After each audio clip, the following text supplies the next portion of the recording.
You ever wake up and just know something's wrong? Not because of a noise or a nightmare, but because your body feels violated? That morning, I woke up with the taste of metal on my tongue, a weird ache behind my eyes, and a lightness around my shoulders that made my heart drop. The mirror confirmed it. My hair, my chestnut waist length, grown with patience hair, was gone, hacked off, uneven, brutal, like someone had attacked me in my sleep. And they had, not a stranger, my parents. I stared at the mirror, breath caught in my throat. The ends were jagged like someone used craft scissors. And that's exactly what it was. Sitting on my dresser, still open, were the same blue-handled scissors my mum used to cut coupons and junk mail. Next to it, a sticky note. Still pretty, just not too much. It's Harper's Day. That was the knife. Not the scissors. The note. I thought I was having a panic attack. My heart was racing, my palms were sweaty, and the silence in the room felt loud. On the pillow next to me were clumps of my hair, like pieces of myself left behind during the night. I rushed to the kitchen. My dad didn't even look up from his cereal. "Oh, good. You're up," he said, like we were talking about coffee. "Less hair makes your face look less distracting. That's good. Don't pull focus." My mum, across from him, sipped her coffee and added, "It's Harper's wedding, Celia. Let her shine." Shine? I wasn't wearing sequins. I wasn't walking in with a tiara. I was just planning to wear a navy blue silk dress I'd bought with my own salary and deliver a speech. A short, warm one. My only role. The only time anyone would look at me. And they took that too. The betrayal wasn't loud. It wasn't some movie-level yelling match. It was quiet, controlled, almost practiced, like they'd talked about this plan for days. It wasn't about hair. It was about erasure. They drugged me, NyQuil in a cup of chamomile tea the night before, so I'd sleep through it, so I couldn't fight back. And what's wild, I didn't scream, I didn't cry, I just froze, because this wasn't new. It was just the first time they'd used scissors. They'd been trimming me down for years, cutting out my moments, dimming my light. Harper got violin lessons, Paris graduation trips, a car with a bow on it. I got hand-me-downs and be grateful speeches, but I RSVP'd to her wedding anyway. I still showed up. I still hoped, because that's what kids like me do. Even when we know we're not the favourite, we pray for one moment of belonging. But now I knew this wasn't forgettable. This wasn't forgive and move on. This was the kind of wound that deserved a response. And what came next? Let's just say it ended up on a lot of revenge stories playlists for a reason. I didn't go to work that day. I couldn't. I sat in my apartment, hair freshly chopped, eyes still burning from the night before, just existing. You know that feeling? When you're not even sure if you're angry or just embarrassed for expecting something better. That was me. That was all of me. Becca, my roommate, best friend, maybe the only real family I had, came over with a bag of bagels and the kind of silence that only people who get it can give you. She didn't ask, "Are you okay?" She just sat, looked at me for a few seconds and said, "They did this to you on purpose, didn't they?" I nodded. Not even a dramatic one, just enough, and then I whispered, "I still RSVP'd, yes. I still thought maybe this time it'd be different." She didn't laugh, didn't say you're too forgiving, just picked up my phone off the table and said, "Have you been recording them?" That question jolted me a bit, because, yeah, actually I had. Not to be sneaky, but because when you grow up around people who gaslight you so well, you start to need proof, even if it's just for your therapist, just to replay and say, "Did I imagine that? Or was it really that cruel?" I opened the voice memos app. Click. My mum's voice, soft and sharp. She posted another photo again, trying to be seen. It's always like she needs attention. Then my dad. "Pretty girls ruin weddings. Cut her down before she walks in like she owns the place." Becca looked at me. She didn't even blink, just said, "This is not normal." And I said, "It was, for me." That hit her. It hit me too.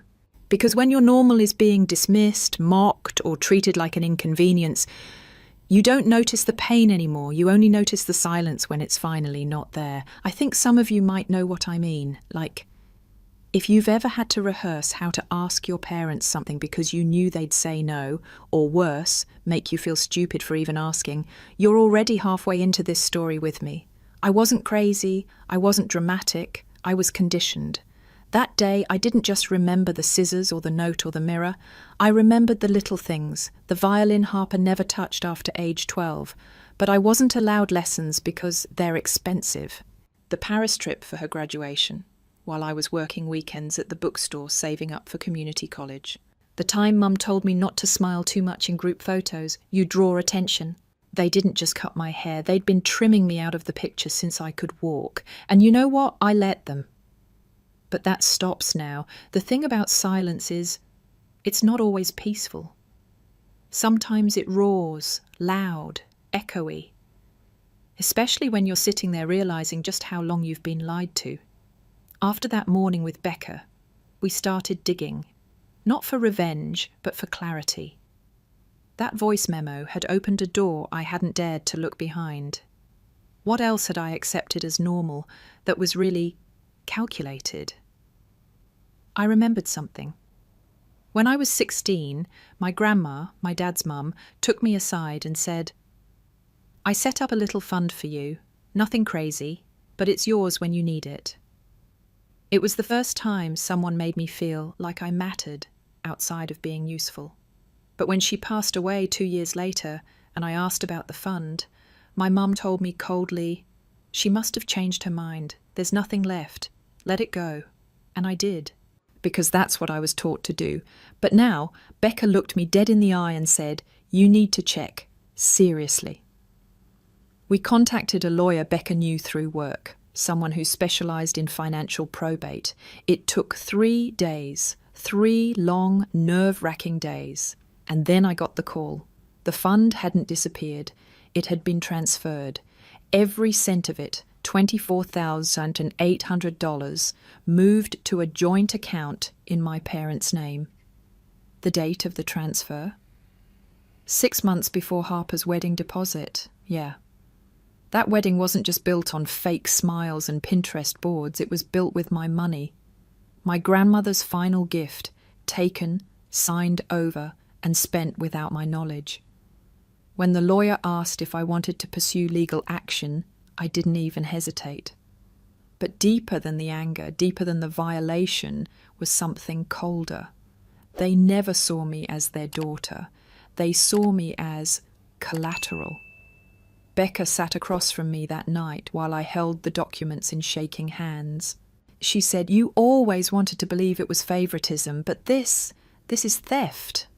She was right, and something cracked open in me. It wasn't about the money, it was about the erasure. The way they always spoke around me, the way they invited me to holidays like it was a formality, the way they dressed Harper like a doll and handed me coupons. I'd always thought it was me, like I was hard to love, hard to be proud of. But no, they made that up. They needed me to feel less so they could keep Harper more. And I know some of you watching this, you felt that too. That sense that no matter what you do, how hard you work, how quietly you try to earn your spot, you're still the outsider in your own family. If you feel that in your bones right now, you're not imagining it. You're not wrong, they are. And I was done letting wrong feel like home. I didn't sleep the night before the rehearsal brunch. Not a wink. Not because I was scared, not anymore. It was something else, a hum under my skin, like my body had been waiting years for this moment. Not the wedding, not the dress, the mic. Becca came over early and helped clean up my uneven hair, smoothing it into a sharp bob that made my face look more intentional. She grinned when she finished. "You look like a woman who's about to burn the script." I didn't bring the speech my mom gave me. Some generic mess about sisterhood and forever bonds. Instead, I printed my own, 2 pages, folded in half, tucked into my clutch like a blade. The vineyard was exactly what I expected. Filtered sunlight, pastel florals, white tablecloths, and fake laugh energy. The kind of event where everyone pretends the family is close, pretends the bride is glowing from love, not obsession, pretends I was ever wanted there. I waited, watched. Harper floated around like a princess. My mom adjusted her dress strap like a stylist. My dad chatted up Harper's in-laws like he'd raised royalty. I kept sipping water, quiet, calm. When it was time for the toasts, the host gestured to me, smiling like nothing happened. And now the bride's sister, Celia. I stood, walked to the mic, looked at them, and said, "Hi everyone. I know I'm not the favourite daughter. That's never been a secret, but today I'm not here to pretend." You could feel it, the tension shift. A cousin dropped his fork. My mum's smile froze mid-lip. I was going to say nice things about growing up together, about how weddings are about love and unity, but then I remembered something. I pulled out my phone. Press play. Mum's voice. "She thinks she'll outshine Harper in that dress. Don't worry, we'll fix that." Dad's voice. "Girls like her need reminders. We'll cut it while she sleeps." Gasps, real ones, audible. I saw Harper's groom, Greg, go pale. He looked over at Harper. She wouldn't meet his eyes. I was drugged with NyQuil. While I slept, they cut my hair so I wouldn't ruin the photos. And why? Because I dared to show up, because I still exist. My dad stood up, red-faced. "That's enough." I didn't flinch. "No, Dad, that's finally just right. You don't get to cut me out of the frame and still call it a family photo." I stepped back. Didn't cry, didn't run. I just left the mic where it was, hot, cracked open, unapologetic. They wanted quiet. I gave them a reckoning. I didn't think it would blow up. I really didn't. Becca uploaded the video that night. Just a clip, 2 minutes of my speech at the brunch, plus the audio recording, plus a simple caption. "This is what happens when you weaponize family." By morning, it had over 800,000 views. By lunch, over 2 million. People weren't just watching, they were sharing, stitching it, quoting it. TikTokers reenacted it. Reddit lit up. Twitter turned it into a full-blown discourse about emotional abuse, parental favoritism, and what it means to be erased in plain sight. I didn't even know what was happening until Becca showed me her phone. "You're viral, like very viral." I stared at the screen, comments from strangers. I saw myself in her. This is why I went no contact. They cut her hair, but couldn't cut her voice. But it wasn't just internet strangers. 3 days later, I got an email. A journalist from Bridal Reclaimed magazine. She said, "Your story isn't just shocking, it's brave. Would you be open to a photo shoot and interview?" I almost didn't respond, but something in me, the same girl who used to stay quiet at dinner tables, who dimmed her smile in family photos, said, "Why not?" The shoot was surreal. They wrapped me in bold silks, sharp lines, shimmering fabrics. They styled my bob, added gold liner to my eyes. And in the centre of it all, the headline, "The uninvited sister who stole the spotlight, not with drama, but with truth." That hit different, because for years I was taught that telling the truth was dangerous, that my voice was the problem, that being seen was selfish. Now the world was saying, no, being seen is power. But the real twist came in a message from someone I never expected. Greg, Harper's husband. Well, ex-husband now.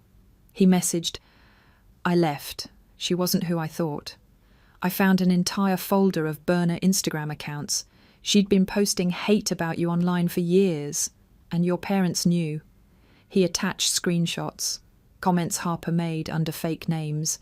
"Try hard. Jealous older sister. Pathetic." I wasn't surprised. I was just tired. Tired of pretending I didn't see the pattern. Tired of blaming myself for being the one they didn't want. But that exhaustion, it turned into something sharper. A week later, I got a second message, this time from Cynthia Ray, CEO of a fashion brand that redefined image through storytelling.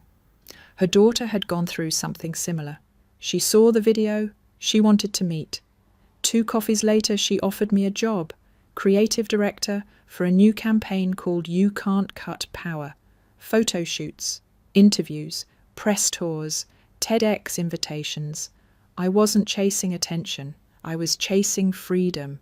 And suddenly, I was no longer the girl they cut down. I was the woman they couldn't reach anymore. 3 months after the brunch, I stood in front of a building that used to terrify me, downtown.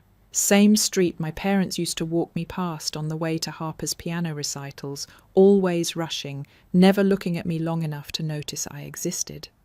Now that street had something new, floor-to-ceiling windows, warm lighting, and across the glass, power cannot be cut. Cynthia Ray and I opened our first creative office for the campaign right there, in my hometown, not in New York, not in LA, right here, where they erased me. That opening night, we hosted a soft launch party. Press came. Local designers, activists, survivors. Even a few old classmates I hadn't seen since high school, the ones who used to whisper when I walked into class. Now, they were asking about internships. Funny how tables turn when you build your own. But the real moment was when they showed up, uninvited, unannounced. My parents walked in like they were guests of honor. My mum wore oversized sunglasses indoors, her signature red lipstick slightly smudged. My dad, thinner, quieter, carrying the kind of guilt that clings to the corners of someone who's lost control. They looked around, and for a second, I think they didn't recognize me. Hair short, posture tall, surrounded by people who actually saw me. My mom spoke first, her voice soft. "We're proud of you." I smiled, not cruel, not fake, just done. "That's funny," I said. "You haven't been proud of me since I had braces." My dad chuckled awkwardly. "We all make mistakes. Families heal, right?" I stepped toward the front desk where one of my interns was organizing welcome cards. "We take feedback seriously here," I told them without turning back. "Would you like to leave a comment card?" They stood frozen. They weren't used to being invisible. But that's what happens when you build something without them. They don't know how to exist in it. As they turned to leave, I spoke one last time. "By the way, next time you try to cut down a daughter to elevate another, just remember, scissors dull, but some girls sharpen." They didn't come back, and I didn't need them to, because I finally understood their approval wasn't the prize, their silence wasn't sacred, and their house was never home. To everyone watching, have you ever had someone treat your quietness like weakness, or felt like you had to fight just to exist inside your own family? If you've ever been the one they didn't pick, didn't protect, didn't believe in, tell me below, what would you say now if they had to listen? Or just drop a "still here"? Because sometimes that's all we need. To be seen, to be named, to know we weren't imagining it. Thank you for listening to my story. And if it found you at the right time, I hope you never forget. You were never the problem. You were just never the favorite. But that doesn't mean you don't shine.